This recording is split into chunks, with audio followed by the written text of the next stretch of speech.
చేసిందంట చెప్పాలి. చీపురుపల్లి జంక్షన్ లో సరసం ఆడిందంట, అచ్యుతపురం జంక్షన్ లో ఆటలాడిందంట. అవునన్నా. ఆటలంటే వాలీబాల్ క్రికెట్ అనుకున్నారేమో. చెప్పాలి. ఏం ఆటలాడింది? చెప్పాలి. ఏం అమ్మ నాన్న ఆటలాడిందంట. అలా ఆటలాడిన తర్వాత 9 నెలల తర్వాత వస్తుంది రిజల్ట్. అంతే లేదా? విజయనగరం నుంచి శ్రీకాకుళం బైక్ మీద తీసుకొని పోతా ఉంటే ఆ పెజ్జిపురం జంక్షన్ దగ్గర ఈ పిల్లకి పురుటు నొప్పులు వచ్చాయట.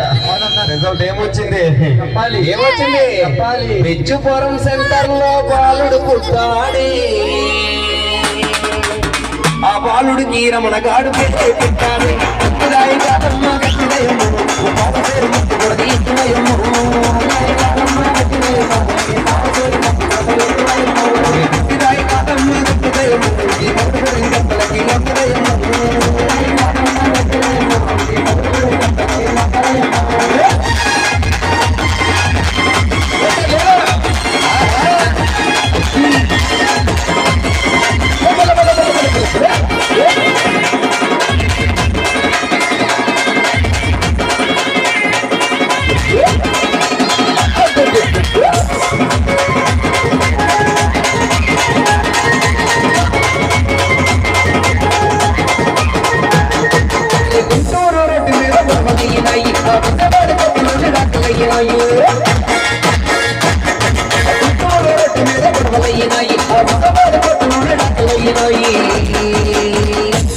ఇక్కడ చాలా గమ్మత్తైన విషయం ఉంది. ఏమనంటే ఆడవాళ్ళు ముఖం మీద కొంగేసుకుని మొర్రోని ఏడుస్తారు మొగోళ్ళ మీద, కానీ విడాకులైన ఆడదే మూలలు కూర్చొని మొర్రోని ఏడుచుకొని ఉండాలి. ఇది ఉంటది ఏంటిది?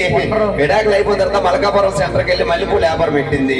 మిగిలిన కొత్త పిల్లల కోసం మల్లెపూలు కొండనికి వెళితే ఆ పాత జ్ఞాపకాలన్నీ తవ్వి తవ్వి తవ్వి తవ్వి ఆ పక్కన నొలక మంచం ఏం చేసింది? మల్కాపురం సెంటర్ లో మళ్ళీ కలిసినది. దిక్కు మళ్ళీ కలిసిన ఉంటదేంటి? పెళ్ళై తాగలా వాళ్ళకి ఆ పాత జ్ఞాపకాలన్నీ గుర్తు చేసుకుని ఏం చేసింది? అరే మళ్ళీ పూలు చూపించి మంచం ఎక్కినది.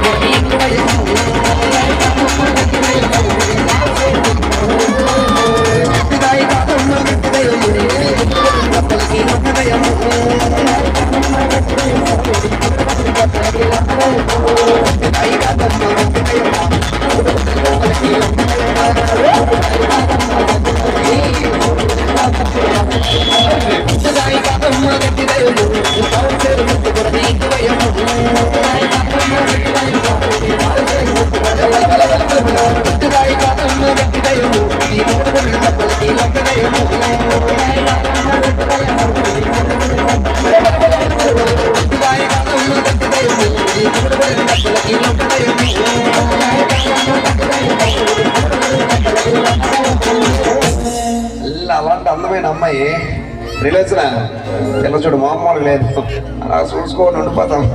ప్రోగ్రాం అలా నన్ను కాదు ఏంటి? అలాంటి అందమైన అమ్మాయి కొండకొండడానికి కుమ్మర వీధికి వెళ్ళిందంట. ఎక్కడికి వెళ్ళింది? కుమ్మర వీధికి. మిగతా కుమ్మర వీధికి వెళ్తే ఆ కుమ్మరుడికి సంవత్సరం పెట్టి వ్యాపారం లేదు.